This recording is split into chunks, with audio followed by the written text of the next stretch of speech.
పిల్లలు కాస్త నిశ్శబ్దం ఉండండి. పరిశుద్ధ గ్రంథం నుంచి లూకా సువార్త 2వ అధ్యాయము 8వ వచనం నుంచి 18 వరకు చదువుకుందాం.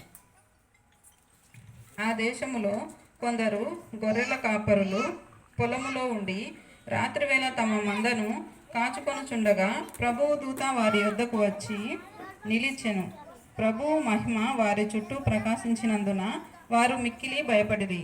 అయితే ఆ దూత, భయపడకుడి, ఇదిగో ప్రజలందరికీ కలుగబోవు మహా సంతోషకరమైన సువర్తమానము నేను మీకు తెలియజేయుచున్నాను. దావీదు పట్టణమందు నేడు రక్షకుడు మీ కొరకు పుట్టి ఉన్నాడు. ఈయన ప్రభు అయిన క్రీస్తు. దానికిదే మీ కానవాలు. ఒక శిశువు పొత్తిగుడ్డలతో చుట్టబడి ఒక తొట్టిలో పండుకొని ఉండుట మీరు చూచెదరని వారితో చెప్పెను.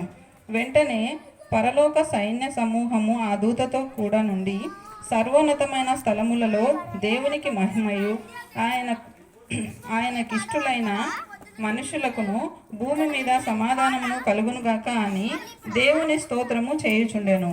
ఆ దూతలు తమ యొద్ద నుండి పరలోకమునకు వెళ్ళిన తర్వాత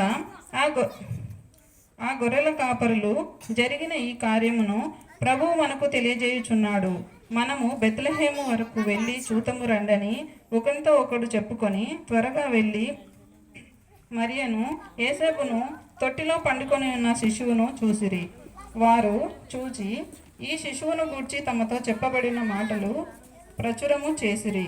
గొర్రెల కాపరులు తమతో చెప్పిన సంగతులను గూర్చి విన్న వారందరూ మిక్కిలి ఆశ్చర్యపడిరి. దేవుడి కొద్ది వాక్యం దీవించును గాక.